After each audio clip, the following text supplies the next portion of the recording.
President Yoon vows to zero in on boosting the economy through exports next year as he presided over this year's last cabinet meeting today. In newly published educational materials for soldiers, South Korea's defense ministry makes clear North Korea is the enemy and defines those who follow the regime's ideology in the South as internal threats. The fighting does not stop for Christmas. The holiday in Gaza was marked by heavy bombardments, reportedly killing 250 Palestinians. Israeli Prime Minister Benjamin Netanyahu declares to intensify the fight ahead of more diplomatic talks with the U.S. It's December 26, 2023. This is News Center. Good evening. Thank you for joining us. I'm Yoon Jung-min. During this year's last cabinet meeting today, President Yoon Suk-yeol vowed to boost the economy through export growth and key sector developments next year, as he provided his comprehensive review of 2023 and strategic outlook for 2024. Shin Se-byuk starts us off. President Yoon Suk-yeol said the economy took a turn upward in 2023, and that improvement in exports will drive the country's growth next year. This as President Yoon reflected on the year 2023 and discussed strategies for moving forward into 2024 during a cabinet meeting at the Sejong government complex on Tuesday. 정부는 수출 중심의 회복세가 민생과 직결되는 내수 회복으로 이어질 수 있도록 서비스 산업을 집중적으로 지원할 것입니다. This initiative particularly focuses on the content industry, a field that is rapidly gaining traction among future generations. President Yoon also highlighted the strategic development of high-value sectors like finance and biohealth. In addition, he vowed to focus his efforts on invigorating local economies with a special emphasis on enhancing the tourism and food industries. Yoon's emphasis on nurturing domestic economies through export-led strategies came as South Korea is projected to post some $30 billion for this year's current account surplus. He thanked the people for making it possible. 파탄난 재정과 무너진 시장 경제를 복원하기 위해 노력해온 정부를 믿어주시고 협력해 주신 국민과 기업인들 덕분이라고 할 수 있습니다. During the meeting, President Yoon also addressed his dedication to implementing 3 key reforms in the areas of national pension, labor, and education. He said these tasks must be pursued to the end to elevate the nation's growth potential. He also highlighted further reforms in the medical sector, including plans to raise the enrollment quota of medical schools to ease deepening regional disparities in medical services. President Yoon also pledged a swift development of strategies through intensive discussions, given its urgency in safeguarding public health. Regarding the government's fiscal plan for next year, recently passed in Parliament, he said it reflects the government's sound fiscal policy principle and called on the cabinet for a swift execution of the budget. Yoon also vowed to do his utmost to enhance the people's quality of life and reaffirmed his commitment to dismantling barriers between government bodies to enable stronger collaboration across the board. Shin Se-byuk, Arirang News. South Korea has published a renewed textbook for soldiers stressing who they must fight and defeat, that is, North Korea. It also described forces in the South who are followers of the North Korean ideology and system as, quote, internal threats. Our defense correspondent, Choi Min-jung reports. South Korea has made clear that the North Korean regime and its military is South Korea's enemy in its renewed educational material for soldiers. The Defense Ministry on Tuesday published a new education document for mental combat power and stated that the military must recognize who the enemies are as North Korea continues to advance its nuclear and missile capabilities. We have reorganized the content so that our soldiers can clearly recognize the enemy they must fight against amid a severe security situation. On top of this, the ministry described forces inside South Korea who are followers of the regime's ideology, system, and policies as internal threats. The textbook notes that North Korea has been building underground parties in various parts of South Korean society since the 1960s. According to the materials, the internal forces deny South Korea's liberal democracy, follow North Korea uncritically, and remain silent on the regime's human rights abuses.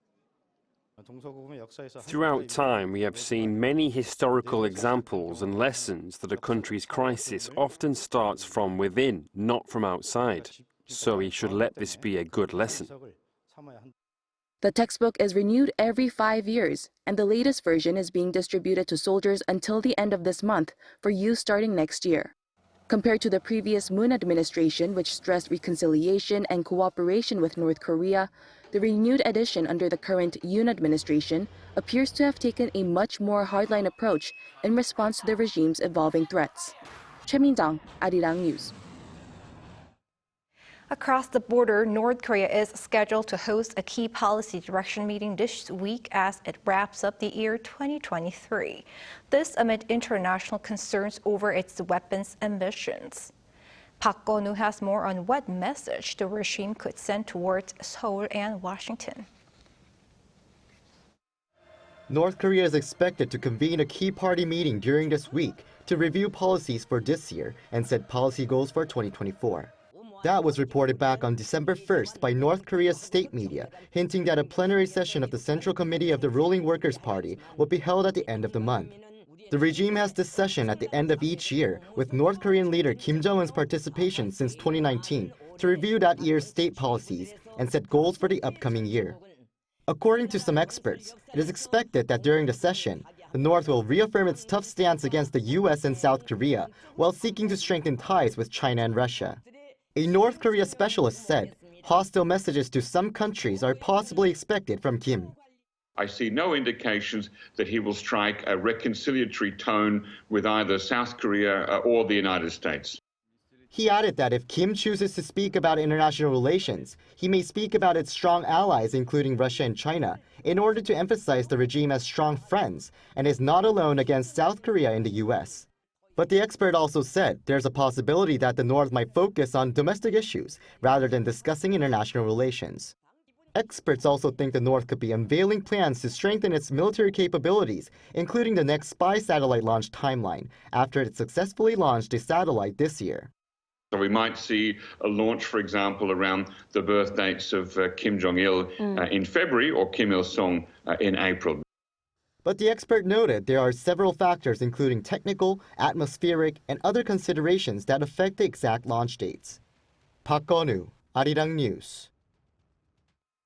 South Korea has set out a comprehensive plan to improve North Korean human rights issues. The Unification Ministry on Tuesday unveiled 8 projects under the plan aimed at unifying the two Koreas with guaranteed freedom and human rights. They include resolving issues related to separated families and defectors. For this, the ministry will expand conducting DNA tests on second and third generational descendants of families separated by the 1950 to 53 Korean War and defectors for more potential family reunions. It also plans to create content that informs the truth about the regime's human rights and will actively address the issue in the international community.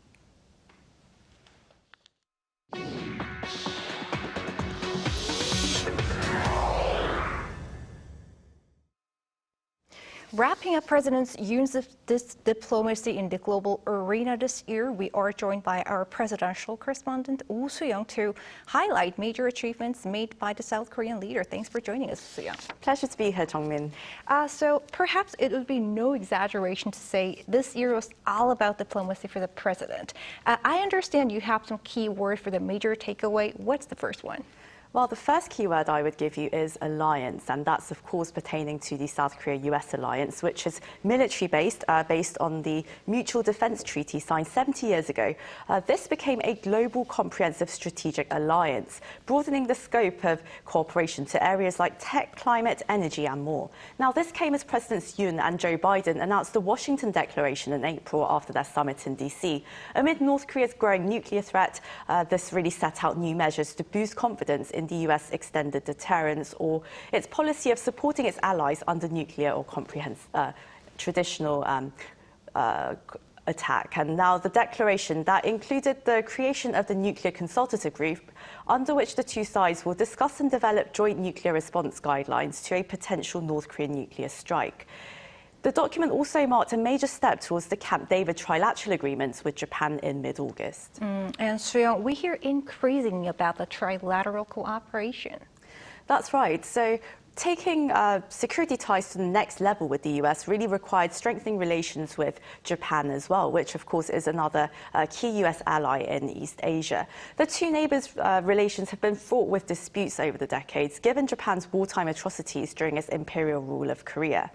Now, flying to Tokyo for a summit in March, Yoon went all out to salvage their bilateral ties, which spiralled into a trade war in 2019. Now, Prime Minister Fumio Kishida, he responded in kind and also invited Yoon to the G7 Hiroshima summit. Now, after that, the two leaders joined Biden at Camp David, inking documents on their shared vision and course of action for Indo-Pacific peace and prosperity, as well as joint measures to address North Korea's provocations, such as missile information sharing. Third, they fostered an agreement to consult each other on any perceived regional security challenge. So the aim of the Camp David agreements were really to institutionalize trilateral cooperation across the Indo-Pacific region. But observers wonder whether the three countries could go further and form an alliance system or a mechanism perhaps loosely resembling the North Atlantic Treaty Organization, otherwise known as NATO, of course. Now, the question, will it last? That's a very good question. So many observers would say, yes, the biggest risk arguably is the US elections in November. That poses a possible threat to the trilateral cooperation. The possible return of Donald Trump as US president, that could very well shake the continuity of America's alliance-oriented foreign policy, of course, including the trilateral approach to handling North Korea and cooperation on security, supply chains and technology. This integrated deterrence strategy, the national security strategy of the Biden administration, it is difficult to undo it, probably because it's more structural and you invest a lot of money on it, and all the technology and the tactical, doctrines are developed based on this general idea. So it would be very difficult to reverse it. But I worry that he might reduce the alliance element in the strategy and strengthen the nuclear part more.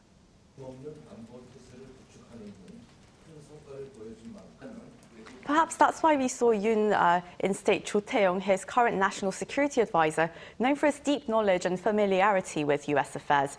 He was named as the new National Intelligence Service chief, this to perhaps facilitate the continuity of trust and cooperation between all sides. We will have to wait and see how it all plays out. And moving on, President Yoon also held scores of summits with other world leaders, really expanding the diplomatic horizon. That's right. So traditionally, we saw South Korea really focus on its relations with the United States, China, then Japan and Russia as key countries surrounding the Korean Peninsula on more of core security issues, while pursuing more non-political trade deals with other countries. However, given the continued geopolitical risks, the rise of nationalism, protectionism, and the rapid pace of technological development, the post-war world era of globalization, free trade, multilateral institutions, those have all been waning. So what President Yoon has been doing is really push for value-based multilateral cooperation, for a rules-based world order to stabilize trade and regional security, also tackle climate change, digital and global development challenges. He really pledged Seoul's so-called contributive diplomacy to become a global pivotal state. Yoon went on over a dozen diplomatic trips this year, even visiting Ukraine to show South Korea's value-based solidarity for Ukraine's reconstruction and peace, of course. He's also led global discussions on establishing universal digital norms. But particularly with a focus on economic security, President Yoon has been aiming to procure critical supply chains, energy sources, and new partnership on developing new advanced technologies for South Korea's export-dependent economy. Environment changes in the global economy have actually shifted our focus toward securing global change, economic partners, with precise emphasis on particular resources, particular technologies, particular materials, or particular economic strategies.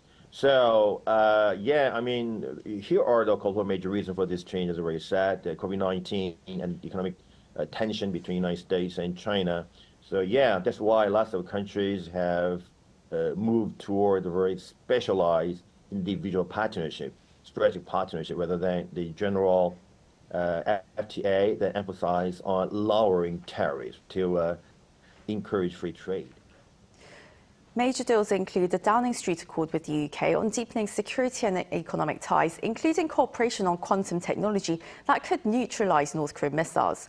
A semiconductor alliance was forged with the Netherlands to develop cutting-edge R&D in the very technology that is South Korea's #1 export item. Now, Yoon also strengthened ties with Southeast Asian nations, sealing deals on mineral cooperation with Vietnam and Indonesia, and quite notably, collaboration on maritime security issues. State visits to the UAE, Saudi Arabia and Qatar, followed by a bilateral free trade agreement with Abu Dhabi, also marked a new timely chapter for South Korea's Middle East diplomacy, as the post-oil era brings both crises and opportunities to Arab states, as being crude suppliers and South Korea being a major importer. Now, next year, economic security, I'm expecting that to continue to be a major keyword as Seoul looks to develop new export industries in areas such as bio, defence and nuclear plants. All right, thanks for the wrap-up, Soo-young. Thanks very much, Hong-min.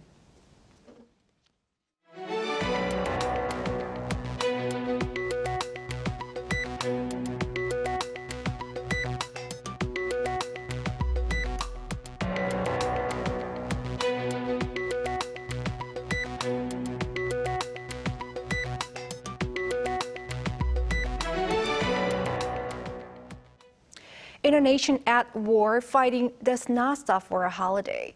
Christmas in Gaza was marked by heavy bombardments, leading to hundreds and more casualties. Israel maintains its intense military operations in Gaza despite pressure from the United States. Moon Hye-ryun has more. A member of Israel's war cabinet and a close confidant of its prime minister is reportedly due to meet with White House officials on Tuesday to discuss the next stages of the conflict in Gaza. According to CNN on Monday, Ron Dermer, who previously served as an ambassador to the United States, will be meeting several senior Biden administration officials such as National Security Advisor Jake Sullivan and Secretary of State Antony Blinken. This comes following Israeli Prime Minister Netanyahu declaring that the war is not close to ending on Monday, despite the White House putting pressure on Israel to lower the intensity of its operations in the enclave and civilian casualties. Netanyahu's statement was released after he visited Gaza for the second time since he declared war on Hamas, with Israel upping its attacks over the holidays. Israeli forces killed more than 100 people at the Makazi refugee camp, with Palestinian authorities saying some 250 Palestinians have been killed over the past 24 hours. Christmas Eve in Gaza was also marred by heavy bombardments from the Israeli military in its continued fight against Hamas, leading to the leveling of buildings and injuries to over 500 people. As of Monday afternoon, the death toll in the Strip has mounted to 20,700. As the war rages on, various media sources have reported a proposal by Egypt to end the conflict, a three-phase plan to secure the release of hostages. Despite Israel's war cabinet convening on Monday, no official statements have been given so far regarding this proposal or the release of hostages being held in Gaza. According to the Wall Street Journal on Monday, Netanyahu has said that there are three prerequisites for peace: the elimination of Hamas, the demilitarization of Gaza, and the Palestinian society being de-radicalized. Meanwhile, U.S. forces are being attacked by Iran-backed militants in Iraq and Syria due to U.S. support for Israel in its conflict with Hamas. The U.S. military has faced over 100 attacks in Iraq and Syria since the start of the Israel-Hamas war in October. Moon Hye-ryun, Arirang News. Back in this country, former Justice Minister Han Dong-hoon was sworn in as the interim leader of the ruling People Power Party on Tuesday. Speaking at the inauguration ceremony at the party's headquarters in Yeouido, Han vowed to guide the ruling party to victory in the upcoming April general election while devoting himself to the people. The ex-justice chief was nominated to be the party chairman following the resignation of former Representative Kim Ki-hyun this month due to a clash with the party's innovation committee. The South Korean government says it'll not be changing its import ban on Japanese seafood after Tokyo announced plans to increase exports of scallops to the country.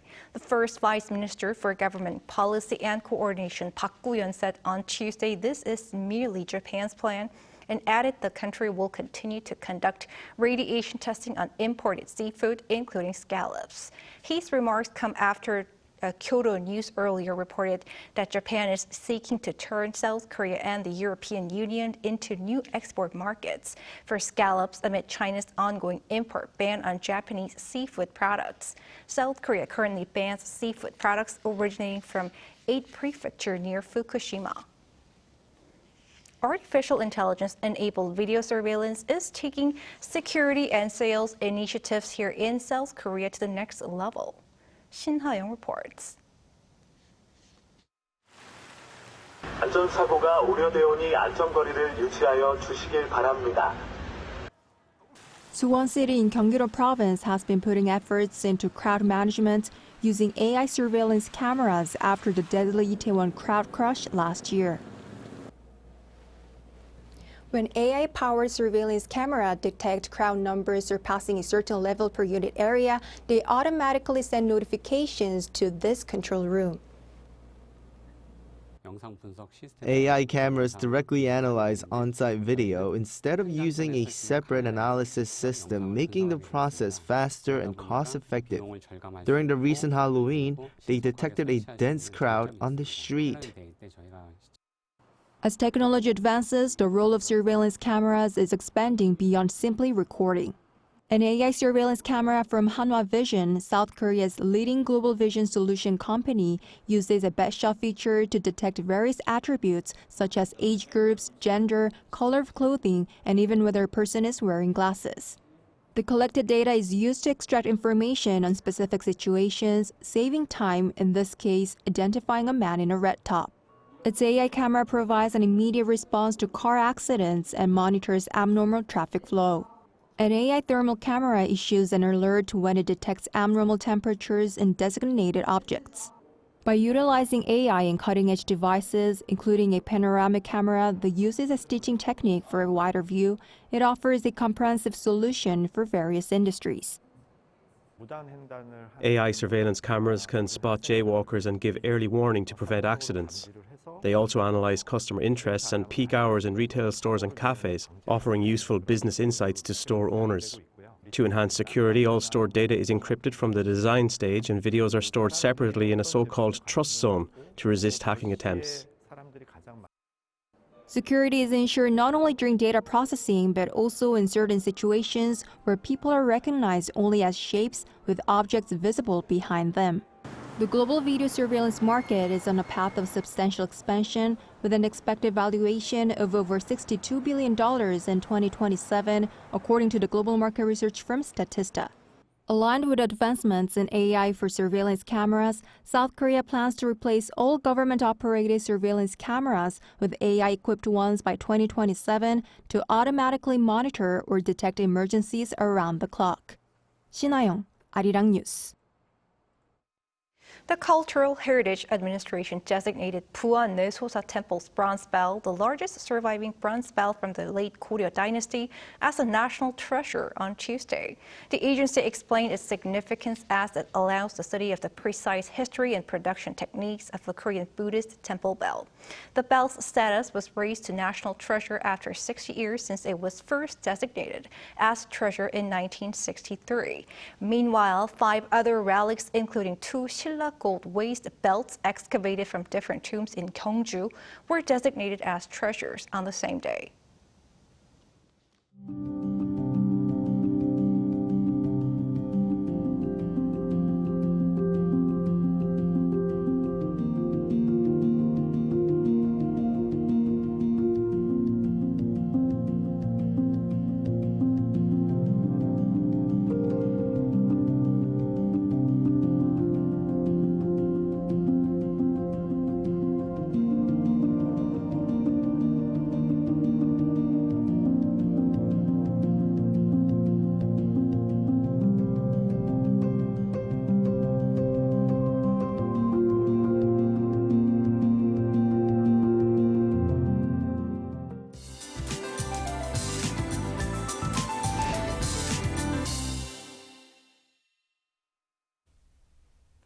As the Arctic cold wave loosened up during Christmas holiday, the temperatures in Seoul this morning was about 3 degrees higher than usual.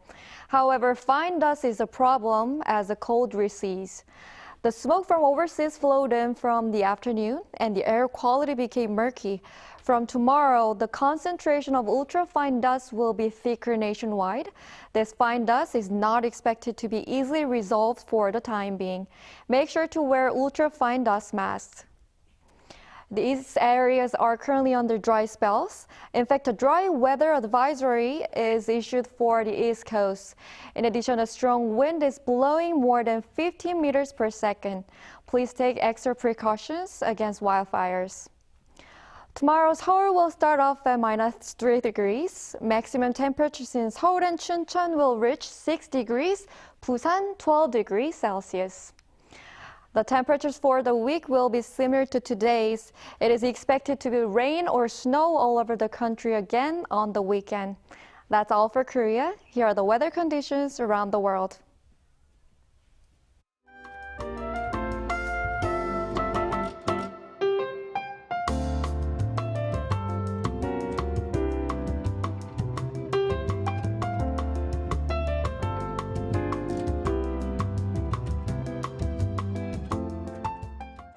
That is News Center for tonight. Thank you for watching. A panel session up next.